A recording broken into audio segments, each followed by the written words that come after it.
everybody, I'm Natalie. And I'm Max. And we're cruising Israel for ILTV. So this week, I've been thinking, and you haven't done any extreme activities lately. You're right, Max, you're right. And haven't you ever wondered what it would feel like to fly? Well, as I've said before, I'm not jumping out of a plane. Okay. I heard that. I know you're not willing to jump out of a plane, and I don't blame you.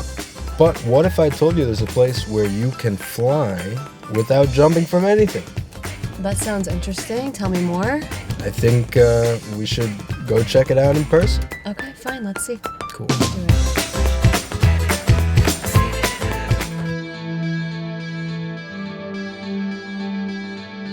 For the very first time in Israel, we can now experience the thrill of human flight. We're here at Flybox, where we're going to find out all about this exciting activity of indoor skydiving. Ever wish you could fly? Today that might seem impossible without being attached to a cable or a parachute, but one company has now made the unimaginable a reality. You don't have to be a bird to soar, and that's exactly what I'm going to be doing here today at Flybox. Oh my God, that's scary. Okay. All I can think about is how high and how fast. It's going up until 14 meters. That's the highest you can get. Wind speed adjustable between 0 to 270 kilometers per hour. Before I go through with this crazy activity, I wanted to get an inside scoop on who the daredevils are that are willing to experience the sensation of free falling on a daily basis. So we're now here with the highest rated instructor in Israel. Why don't you tell us how you reached to that level?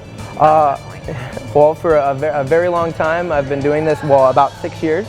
I became an instructor in Seattle, and I worked there for a significant period of time, and then I started following the trainer path, and that has to do more with teaching instructors how to instruct different levels of progressions.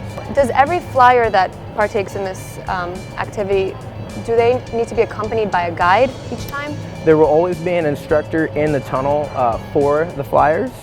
Once you reach a level 1 flyer cert, that basically means that you can fly on your own without the instructor on your hip the entire time. So we can give you a lot more space. And our goal is to get you flying to a point where you don't need the instructor to be with you, or where the instructor can actually fly with you. So you sound like you really know what you're doing. I do my best to sound that way. I think we'll just have to experience it for ourselves. It sounds good. Let's do it. Let's do it. I've never exactly been given a lesson on how to fly, but luckily Willow is here to make sure I'm ready for the thrill. It turns out there are a lot of different hand signals you need to pay attention to in mid-air. So we've got our flight suit. It's going to be a little baggy at first, just to help you fly a little easier. We have your goggles, your helmet, and earplugs, because it can get quite loud in there, and we want to make sure we protect your hearing. Suit looks good, nice and baggy. There you go, right? Beautiful. So the stirrups are going to go underneath your foot inside your shoe. And what's your shoe size? I'm a 6.5. 6, I got you. Okay, and you want to make sure you pop that watch off, okay? So now I'm ready to put on the gear. And you said it's supposed to be a little baggy. A little baggy, yeah. A little extra material helps you fly better, and then as you become more proficient at flying, the suit will get more and more form-fitting.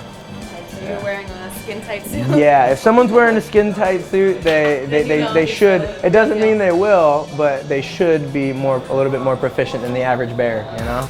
Now the excitement is starting to sink in. I guess it's time to put on the rest of the gear. There you go. And then relax is the most important. It means just whatever you're doing, a little bit less of that would be great. Okay, nice and relaxed. Yeah, well, just relax, okay? All right? When we get in, I'm gonna have you stand on the door like this, chin up. I'll give you a thumbs up. You're just gonna lean in and lay down, okay?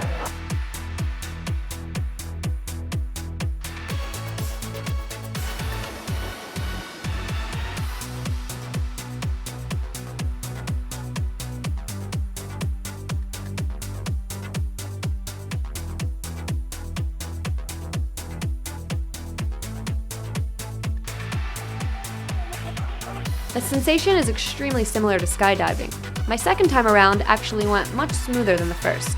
Once you get a hang of the positions, you surprisingly start to feel at ease. The trick is, I realized that you have to let your body feel at ease. You have to calm down, because in the beginning I was a little panicky. Yeah, a little engaged. Yeah. I was stressed out a little bit, but as long as you release your body, then you'll have a great time. You let the wind do the work for you. Exactly. Yeah. Thanks so much. You were a great You're very welcome. coach. It was a pleasure. Thank Pleasure. you. Yeah, definitely not. So this is the hottest activity that everybody here in Israel is talking about. Where did this idea come from? Well, it's an American invention. So this beautiful technology was invented in 1998, and since then there is approximately 100 wind tunnels over the world, most of them in the United States and in Europe. All the entrepreneurs that had that idea and went for it, we are all skydivers. We all used to drive all over the world just to fly, and in the end we said we need one in the Holy Land. So here's the good news. It doesn't matter how old you are if you want to participate. Anybody from the ages of 4 to 104 can experience Flybox and really get the chance to feel what it's like to jump out of a plane without actually doing it. today there is world championships in wind tunnel. It's the real thing. People are training and competing in wind tunnel sport, body flight sport. When did this become an official sport? 2 years ago. So for all you thrill seekers who have always wanted to fly, Flybox is your chance to literally get blown away. Max, do you remember not so long ago we went to visit the museum, the Tower of David Museum? How could I forget? Those roads in Jerusalem are a little tricky. Well, we're heading back there today. Oh, wow. But wait a minute. We already filmed there. The thing's an ancient museum. How? But we're not going to do that again. They opened something pretty recently where you could explore the deep underground. And they found some interesting stuff down there. Well, good thing I packed my camera. Okay, so let's go.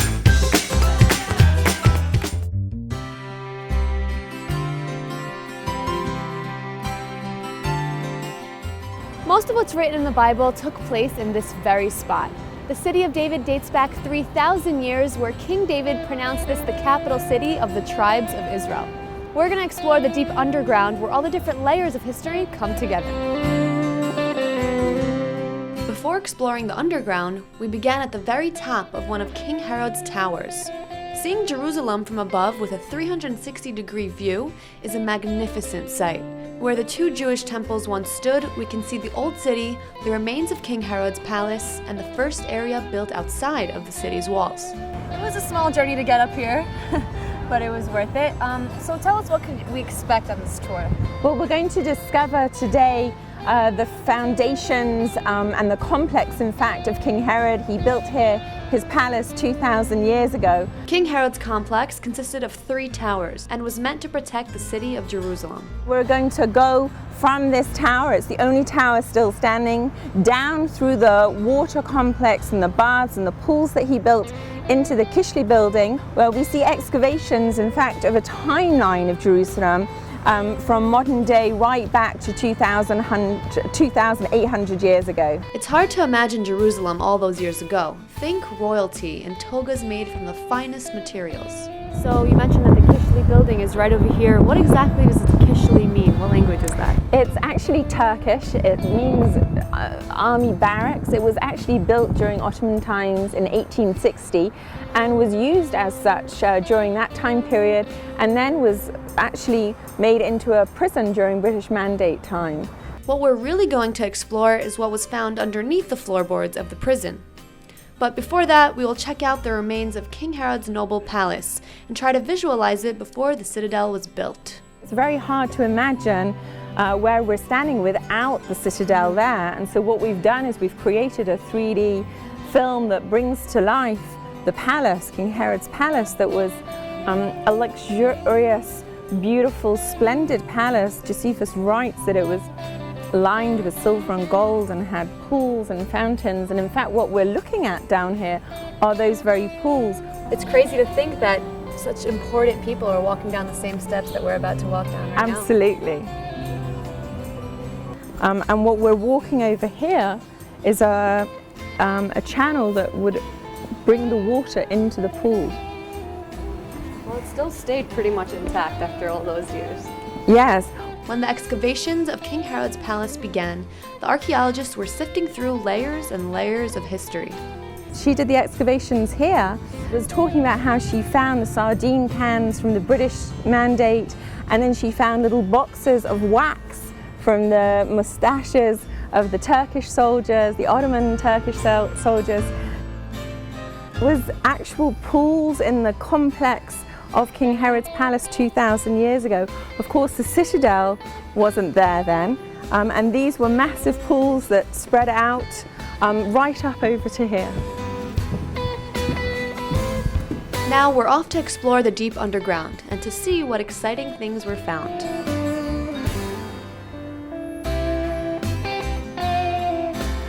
So the excavations only recently became open to the public. When did the whole process begin? Actually, it began many years ago. It was 1999, and my plan was to build a youth wing, a children museum about the story of Jerusalem for children. But everything in the citadel is the museum, so actually we could build a new wing right here. As Caroline mentioned to us earlier, the Kishla building was originally a shelter for soldiers and then became a prison under the British Mandate. Like it was about 70 years ago. It was the cells of the prisoners, the iron bars were here, exactly like, you know, prison time. Nobody touched it.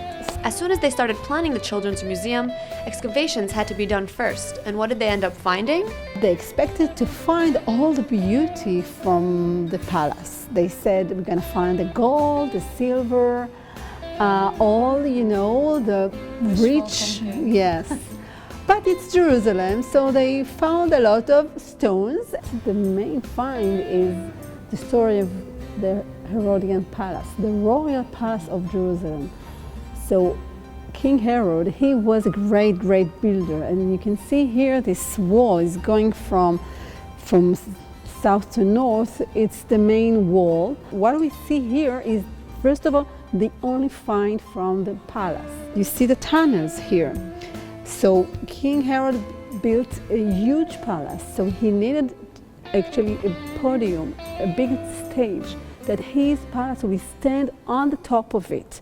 And we know from the historical sources that this palace was much beautiful than the temple. So what does the future hold for the excavations? We are planning an experience here. We want people to touch the past. We are planning a floating glass floor. People will be able to walk on history. For example, these tunnels, people will be able to enter the tunnels, walk inside, and we're going to use technology, media, virtual reality, augmented reality to try and help people imagine the beauty of the past. Sometimes it can be difficult to imagine what the past was really like. That's why they're planning on using modern technology to help visitors truly experience King Herod's palace. Talk about combining the old with the new. It's crazy to think that below such a vibrant city with so much going on is this whole ancient world. So when you're dating back to these different time periods, how can you determine which stone is from which era? It's a very interesting question because, as you know, archaeology is a science. So, for example, this wall you can see here is different from the Herodian wall. And I see the stones are much bigger. the stones are much bigger. You see the corner here, it's a different style of building. We took the plaster to the laboratory, and we know the exact date of the plaster. This wall is dating to the 8th century BCE, to Hezekiah time, the king of Judea. To find biblical wall here was surprising.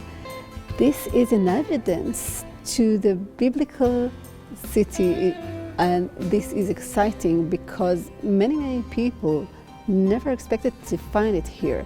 Deep underground in the Kishla building, you can find many different stories of Jerusalem, all connecting together.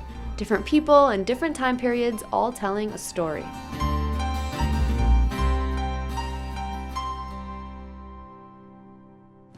Max, are you familiar with the Jerusalem artichoke? No, is that like a special artichoke that's unique to Jerusalem? No, it did not originate in Jerusalem. There's no connection, but the culinary chefs in Jerusalem have perfected it. So how about we go try some? Sounds really great. I'm starving. Let's go.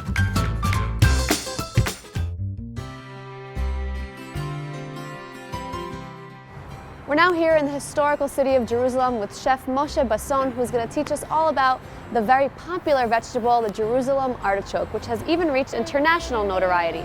Let's try to dig it because it's growing in my garden underground. Wow, right outside the restaurant, as fresh as can be. So this is the Jerusalem artichoke? Exactly. This You see? resembles more like a ginger than a Jerusalem artichoke. Or like a very crazy potato. Yeah. Here, It will have later on flowers, but we want to try to get some. From underground. So, we're going to find if there is a treasure. Let's see. Found some.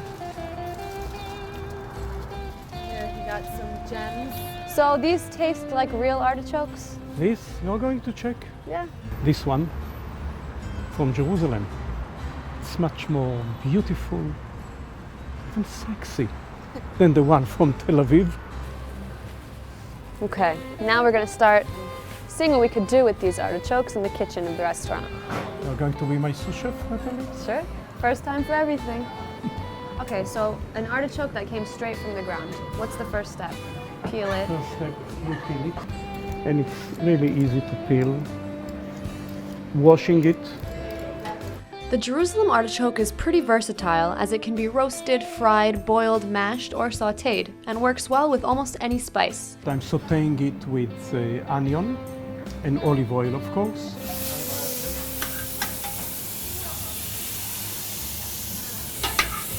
Woo! Look at that fire! Yeah. How does the artichoke soften if you're not boiling it first? So you can soften it in the oven or just with a little bit oil, like here. Can you see it? So here it's only in oil Yeah. and it's already very soft. Chef Moshe has a passion for biblical culture and includes ancient spices and herbs that is mentioned in the Bible into his cuisine. This was the brush of Moses, the Israelites, when they're leaving Egypt. They're marking the door with a bunch of hyssop. So this is neck of lamb that was already cooked in the oven for like 4 hours. Now it's almost very soft. Cheers to the Jerusalem artichoke. The Jerusalem Artichoke Festival in Yerushalayim. The Jerusalem Artichoke Festival is a newfound tradition with the collaboration between dozens of restaurants. Over 50 eateries take part in the festival. How long does the festival last? Do these restaurants that participate in the festival make artichoke only during this time, or? So most of these restaurants will make especially for the period of the festival that will last like 10, 12 days, I'm not sure exactly. At the Eucalyptus we are doing it all the year. Here we have. So, Jerusalem artichoke Okay. In a nice little espresso glass. and Bible soup. This is the famous red lentil soup from the story of Jacob and Esau in the Bible. Despite its name, the Jerusalem artichoke has no relation to the Holy City, so where did this name come from? In Italian, sunflower is girasole, and girasole became Jerusalem by mistake. It's just like artichoke, so they call it Jerusalem artichoke in all the books. And all the chefs in Jerusalem, they're the ones that made this dish popular. Jerusalem artichoke was originally used as food for animals. Years later, it became the central food during wartime. As a result, it became somewhat of a taboo. During recent years, it became Jerusalem's absolute favorite. We got some help from Joël Robuchon, that when he visited Jerusalem, he was twice here. Wow. He was in shock. He was in shock. He said, you know, this used to be food for pigs in my country, the Jerusalem artichoke. And he said, you know, till now it was taboo. I didn't touch it. From now on else, topinambour will be like this. Now to show the Jerusalem will be like this. Chef Moshe perfected the use of the Jerusalem artichoke and it became a popular one among the locals. He made sure to include it in the various dishes in a form of cream, in a soup, or as a side dish. So now for the final dish, the Jerusalem artichoke with the lamb. Let's see it. Where is it? Where is it? It smells delicious. Okay, let's dig in. Go. Okay, so since we've been talking about the Jerusalem artichoke all day, let's start by trying that. I left feeling as satisfied as ever and with a whole new perspective on this unique vegetable. This is absolutely amazing. I had a great time here with you. Thanks so much. Cheers. Chaim. Chaim. Max, did you know that the city of Ramallah back in ancient times used to be home to a very prosperous civilization? I did not know that. This country is so full of history. Is anything left of this civilization? Well, I'm glad you asked because today we're going to visit the Pool of Arches, which is an underground water reservoir, and we will find out more when we get there. Cool, let's check it out. Okay. The city of Ramallah is the only town in Israel which was founded by Muslims. The city flourished as emperors and kings walked through its streets. The Muslim-built city of Ramallah dates back to the 8th century, and with many historical sites to see here, we came to set sail in an underground lake called the Pool of Arches, which survived 1,200 years since its creation. The Pool of Arches is a very significant part of history. It's an underground water reservoir that remained intact after the heavy earthquakes that hit the city. So it's almost as if we stepped back in time, and it looks sort of like a medieval church to me. It was only a water reservoir for the citizens of Ramallah, and we must understand that Ramallah was the capital of Jude Philistine, the capital of the Holy Land of Israel for more than 300 years, not Jerusalem. And we have 7 of them in Ramallah. This is the only one which is open for the public. The inscriptions on the walls is written in ancient Arabic and describes the exact date the pool was built, which was the year of 789. This is only one out of 7 pools that were built at that time in Ramallah. With 6 rowboats, you can explore the underground reservoir and enjoy the beautiful Muslim architecture. This is a very romantic ride we're having. Yes, right now. indeed. Yep. One of the most romantic dates I've been on. What was the purpose of the Pool of Arches? Providing water for drinking for the citizens of Ramallah, because we know for sure, according to Arabic historical inscripts, that the water wells in Ramallah were salty. So they had to bring water by aqueduct from far away to the city of Ramallah. The aqueduct brought water from a group of springs southeast of the city and served the needs of the people in the new city of Ramallah. Suleiman built Ramallah because he wanted a new city, a Muslim city, original Muslim city at the center of Israel between Jaffa and Jerusalem. With a large market and plentiful water, the regal town was at its peak of prosperity. Ramallah became the district capital until the 11th century. But what about Ramallah in present day? About 80,000 people are living in Ramallah, and 20,000 out of them are Arabs, including 4,000 Christians and also 14,000 Muslims. And I think that Ramallah should be a model for living together, Jews, Christians, and Muslims. Above all, the most significant historical building in Ramallah is the White Mosque. It was known as the finest in the land and served as a watchtower, as its top offers a panoramic view of the city. Where is the White Tower exactly? We are here, this is the Pool of the Arches, and this is the White Tower. Nothing. Okay, so then I guess we have to check it out. Yep. Just a short distance away, we arrived to the White Tower and Mosque compound, which was the city's center back in the 8th century. This is the original ancient city of Ramallah. And this watchtower was built also in the 14th century on the road between Ramallah and Jaffa. This is the ancient road until 1869. So Napoleon Bonaparte or Richard the Lionheart, the Crusaders, they went through this road. The White Tower extends 30 meters, and although nothing visibly remains from the 8th century, when the building was renovated in the 12th century is what we can see today. It was the largest mosque in the Holy Land, bigger than Mosque of Al-Aqsa. If you climb the tower, you can see the buildings of Tel Aviv, and you can see also almost the way to Jerusalem. So the view is great. I made it up these 111 steps. Let's see the view. Wait, actually there's a few more steps to go. What a beautiful view from up here. Those steps were definitely worth it.